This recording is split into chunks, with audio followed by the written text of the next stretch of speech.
The Surfside building collapse wasn't just a tragedy. It was a warning written in concrete and blood that everyone ignored until it was too late. On June 24, 2021, at 1:22 in the morning, Champlain Towers South in Surfside, Florida, didn't just fall. It disintegrated.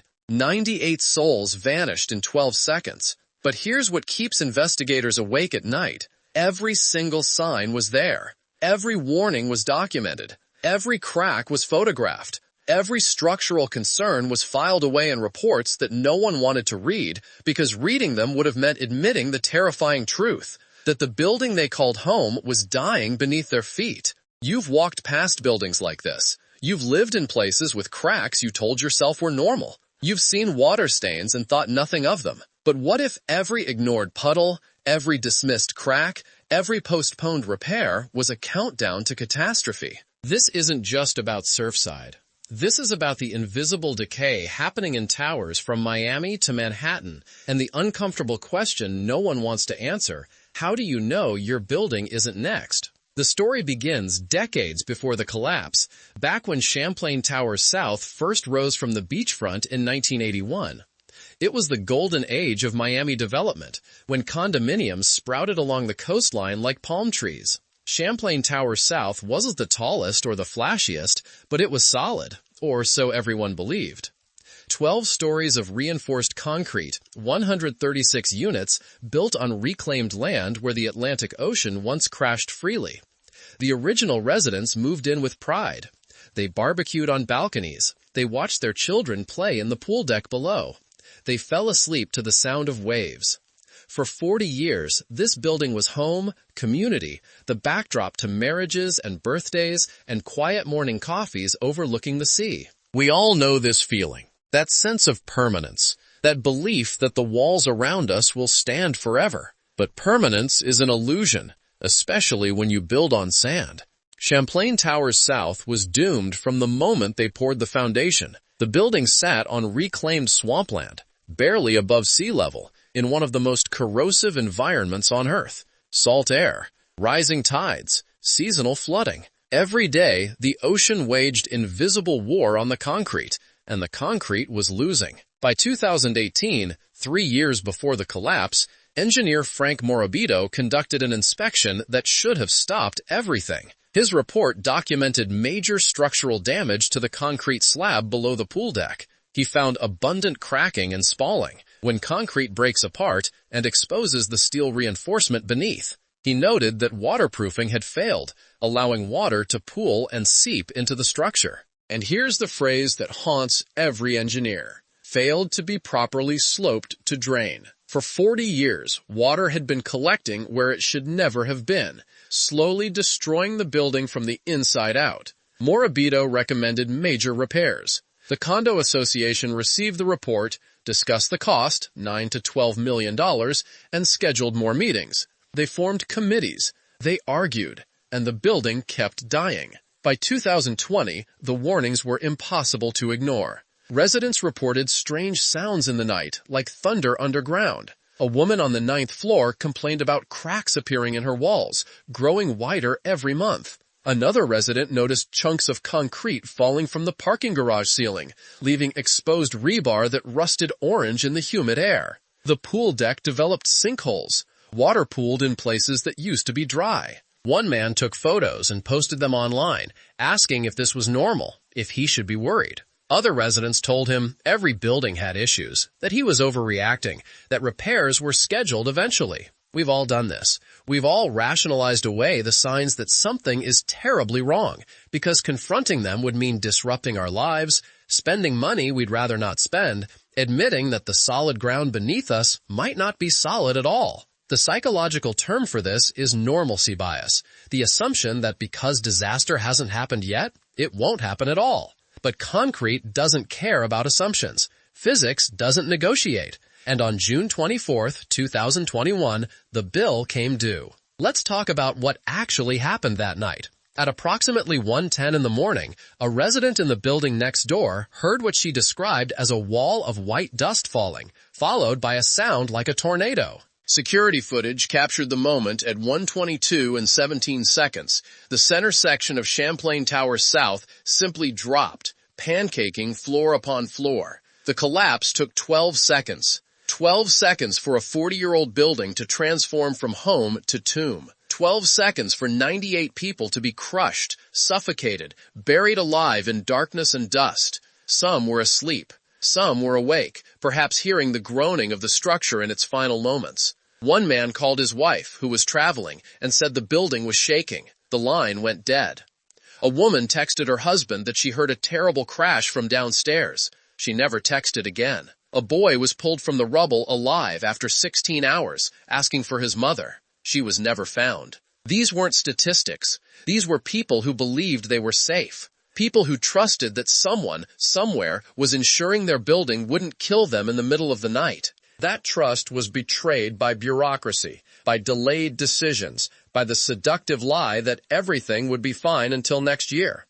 The rescue operation was a monument to both heroism and heartbreak.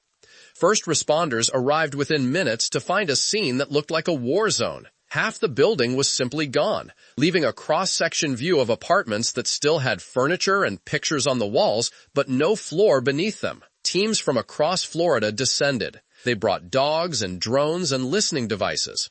They crawled through voids in the wreckage, calling out for survivors in English and Spanish and Hebrew, because Champlain Tower South was a diverse community where families from a dozen countries had built their lives. For days they held on to hope. They found voids where people might be sheltering. They heard sounds that turned out to be shifting rubble. But the truth became undeniable. The collapse had been too complete, too violent. By July 3rd, 9 days after the collapse, they abandoned rescue and began recovery. The final victim wasn't identified until months later. 98 dead. Hundreds displaced from nearby buildings deemed unsafe. And a nation suddenly forced to confront the uncomfortable question, if it happened there, where else could it happen? Now we need to talk about what went wrong. And this is where the story gets uncomfortable, because there isn't a single villain to blame. There's no evil corporation or corrupt official. Instead, there's a system, a whole web of decisions, regulations, incentives, and human nature that created the perfect conditions for catastrophe. Champlain Tower South was built in 1981 using construction methods that were considered adequate at the time, but that we now know have serious flaws. The concrete was exposed to salt air and salt water for 40 years. Concrete in that environment corrodes at a predictable rate. Engineers know this. There are maintenance schedules designed to address it, but maintenance costs money. And in a condominium association, getting residents to agree to spend tens of thousands of dollars each on repairs is like pulling teeth. The condo board had tried. In April 2021, just 2 months before the collapse, they finally secured approval for the $9 million repair project that Morabito had recommended 3 years earlier. They sent out assessment notices. Residents complained about the cost. Some threatened to sue. Others talked about selling. And then the building fell down. But the condo board isn't the only part of this story. In Florida, buildings are not required to undergo regular structural inspections until they're 40 years old. Champlain Tower South was 40 years old and 1 month when it collapsed. The recertification process had begun, but it was slow, bureaucratic, and underfunded. Miami-Dade County had exactly 2 full-time building inspectors responsible for reviewing thousands of aging buildings along the coastline. 2. When you do the math, meaningful oversight was impossible. Even when problems were identified, the system allowed them to linger. Morabito's 2018 report should have triggered emergency action. Instead, it triggered meetings and budget planning. There was no mechanism to force immediate repairs. There was no oversight to ensure critical warnings weren't ignored. There was no one watching closely enough to say, stop, evacuate, fix this now before people die. We want to believe our buildings are safe because someone is checking them. We want to trust that experts are paying attention. But the system is underfunded, understaffed, and built on the assumption that building owners will do the right thing voluntarily. And when they don't, when they delay and debate and hope the problem goes away, there's often no mechanism to intervene until it's too late. The engineering failures tell a detective thriller written in concrete and steel. After the collapse, investigators conducted one of the most thorough structural failure investigations in American history. They sifted through rubble, analyzed debris, created computer models, and examined decades of maintenance records. The primary failure point was the pool deck. Water had been pooling on that deck for decades, seeping through cracks, reaching the steel reinforcement inside the concrete, causing it to rust and expand. When steel rusts, it swells to several times its original size, cracking the concrete from the inside. This is called spalling, and it's like cancer eating the structure's skeleton. But here's where it gets truly terrifying. That pool deck was connected to the main building structure. When it finally collapsed, and evidence suggests it fell first, it pulled on the building's columns like a person falling while holding a rope. The columns failed. The floors collapsed onto the floors below. And in a progressive collapse, each floor pancaking onto the one beneath it, the entire center section came down in seconds. Investigators found other contributing factors. The building was sinking slowly and unevenly, settling into soft ground at approximately 2 millimeters per year. Over 40 years, that's 3 inches of differential settlement, enough to stress the structure, create cracks, shift weight in ways the building wasn't designed to handle. There was evidence of design flaws. The pool deck's connection to the main building may have been inadequately reinforced. The drainage system was installed incorrectly from day one, and the concrete itself showed signs of chloride contamination. Salt from the ocean air had penetrated deep, accelerating corrosion at every level. Each factor alone might not have caused collapse, but together they created a structure held together more by inertia and luck than engineering integrity. Eventually, the luck ran out. Here's the part that should terrify you. Champlain Tower South wasn't unique. In the aftermath, engineers began looking at other buildings along the Florida coastline, and what they found was deeply disturbing. Dozens of residential towers built in the same era, using the same methods, exposed to the same corrosive environments, showing the same warning signs. Cracks, spalling, water damage, rusted rebar. Miami-Dade County required immediate inspections of all buildings over 40 years old. Building after building was found to have structural deficiencies requiring immediate repair. Some were evacuated.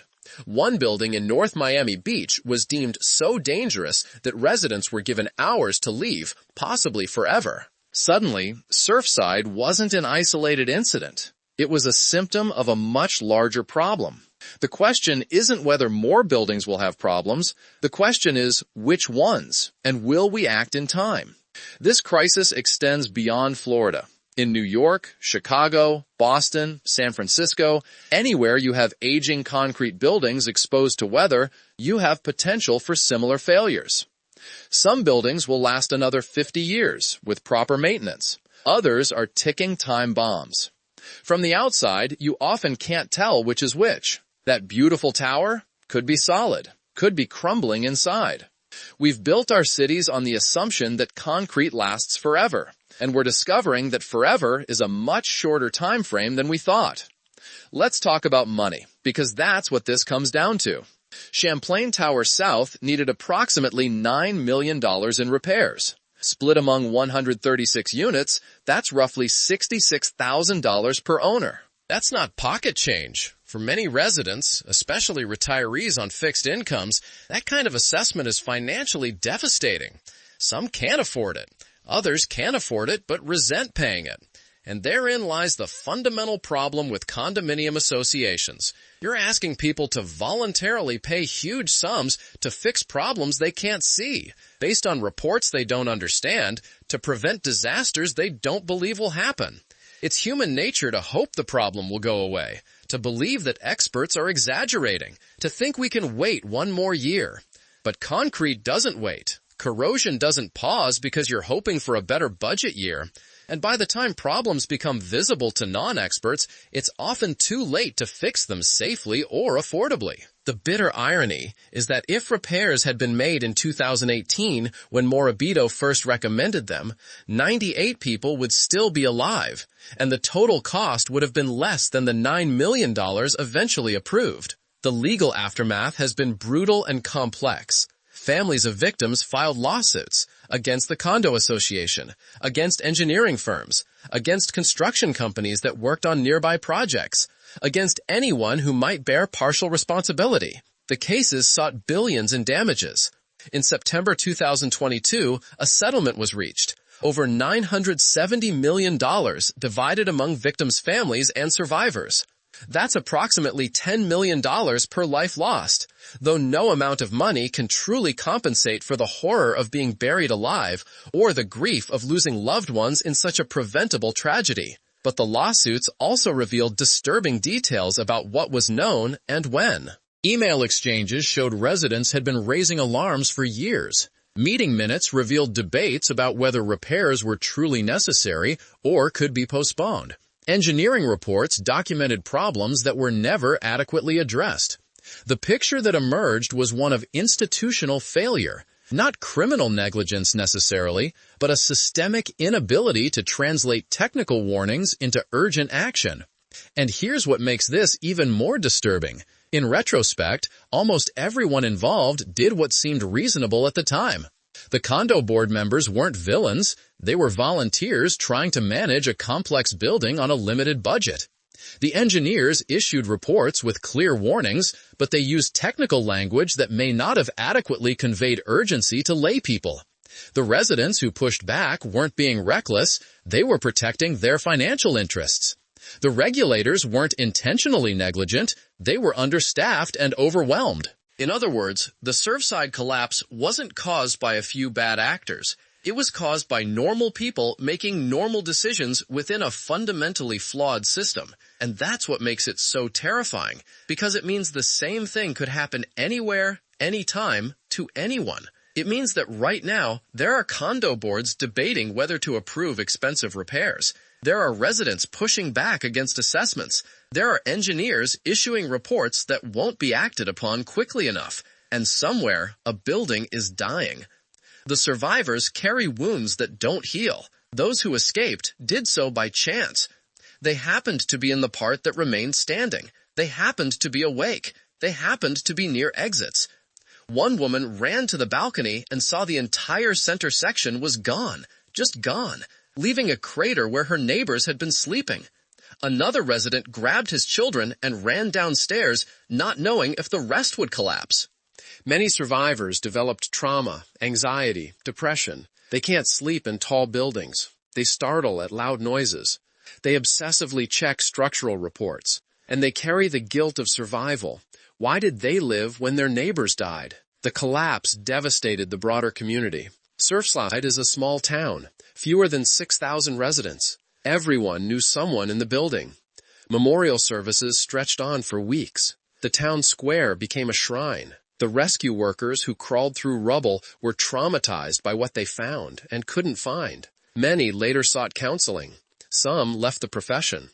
The collapse created ripples of trauma affecting thousands and created a permanent scar on the community's collective memory, a reminder that safety is fragile, that home is not always sanctuary, that structures we trust can betray us without warning. So where do we go from here? In the 3 years since Surfside, there have been changes. Florida passed new laws requiring more frequent inspections. Miami-Dade County hired more inspectors and implemented stricter oversight. Condo associations found the political will to approve repair projects that had been languishing. Engineers became more aggressive in their recommendations. Insurance companies started requiring structural certifications. These are positive steps, but they reveal how reactive we are. We needed 98 people to die before taking seriously warnings that engineers had been issuing for decades. And the changes are incomplete. There are still thousands of aging buildings that haven't been properly inspected. There are still condo associations delaying repairs. There are still understaffed regulatory agencies. Surfside was a wake-up call, but are we truly awake or just hitting the snooze button? Here's the uncomfortable truth. We built a generation of concrete buildings never designed to last as long as we expected, and now they're all aging at once. In the 60s, 70s, and 80s, there was a boom in concrete construction, particularly in coastal cities. These buildings were erected quickly, often with minimal consideration for long-term durability in harsh environments. They used construction methods we now know are inadequate. And now, 40 to 60 years later, all those buildings are reaching critical age simultaneously. Just as we have a healthcare crisis trying to care for an aging population, we have an infrastructure crisis trying to maintain an aging building stock. The difference is that when a person gets old and frail, they typically only endanger themselves. When a building gets old and frail, it can kill hundreds. Let's bring this back to you. This isn't just about Surfside. It's about risk, trust, and assumptions we make every day when we walk into a building and assume it won't collapse. How many times have you noticed a crack and dismissed it? How many times have you seen water damage and assumed someone else would deal with it? We trust buildings implicitly. We have to. Modern life requires us to spend time in concrete boxes stacked stories high, and we can't function if we're constantly worried the floor will give way. But Surfside forces us to reckon with an uncomfortable reality, that trust is often misplaced, that buildings are maintained by volunteers or underpaid managers who may not understand structural engineering, that inspections may not happen frequently or thoroughly enough, that repairs may not get approved because they're expensive, and that by the time danger becomes obvious, it's too late. So what can you do? First, educate yourself. If you live in a condo or co-op, attend meetings, read engineering reports, ask about maintenance and repairs, especially if your building is over 30 years old. Look for warning signs, cracks that grow, water stains after rain, crumbling concrete, rusting rebar. These aren't always indicators of imminent collapse, but they are signs your building needs evaluation. Second, advocate for proper maintenance even when it's expensive. Yes, a special assessment hurts financially, but you know what hurts more? Being crushed in your sleep. Third, support better regulations and funding for inspections. Pay attention to local codes and push for stronger standards. And finally, stay informed about buildings around you. The next Champlain Towers could be in your city, your neighborhood. The warning signs might be visible now. The reports might be filed. The countdown might be ticking. The only question is whether anyone will act in time. The Champlain Towers South collapse was a preventable tragedy, and that's what makes it heartbreaking and infuriating. Every person who died in that building died needlessly, killed by deferred maintenance, bureaucratic inertia, and the collective failure to treat engineering warnings with urgency they deserved. But their deaths weren't meaningless. Not if we learn from them. Not if we use this disaster as catalyst for real change in how we build, maintain, and regulate structures. Not if we accept that concrete isn't eternal, that buildings require constant care, that prevention is always cheaper than disaster. The dead of Surfside can't speak anymore, but their silence screams a message. Pay attention. Act now. Don't wait for the next collapse to prove warnings were real. The question that haunts every structural engineer who studied the Surfside collapse is this: how many more buildings are out there with the same problems, slowly deteriorating, silently failing, waiting for the moment when physics overcomes hope and the whole structure comes crashing down? How many more tragedies are we willing to endure before we treat aging infrastructure with the seriousness it demands? How many more lives will we sacrifice at the altar of deferred maintenance and wishful thinking? The answers should terrify us. Because the truth is, we know those buildings exist. We know they're out there. We just don't know which ones they are until it's too late. And so we live with that uncertainty, that low-grade anxiety that most of us push to the back of our minds. Because the alternative, constant fear, is unbearable. But maybe a little fear is healthy. Maybe a little vigilance is necessary. Maybe the lesson of Surfside is that we can't afford to be complacent, that the price of assuming everything is fine until proven otherwise is measured in human lives. Empty hallways that once echoed with children's laughter. Empty bedrooms where families slept safely for 40 years. Empty promises that repairs would be made eventually. that warnings were overblown, that everything would be fine. The Champlain Tower South site is empty now, cleared of rubble and bodies, a vacant lot where a building once stood and where 98 lives ended in an instant. There's talk of a memorial, something permanent to honor the dead and remind the living. But the real memorial should be action, meaningful, immediate, widespread action to inspect and repair and protect the thousands of other buildings that could meet the same fate. The real memorial should be a national commitment to treating infrastructure not as a burden to be minimized, but as a responsibility to be honored. The real memorial should be the lives saved by learning the lessons that Surfside taught in blood and concrete and tears. If you found this investigation eye-opening and felt the weight of what happened in Surfside, share your thoughts below, especially if you've noticed warning signs in buildings you know.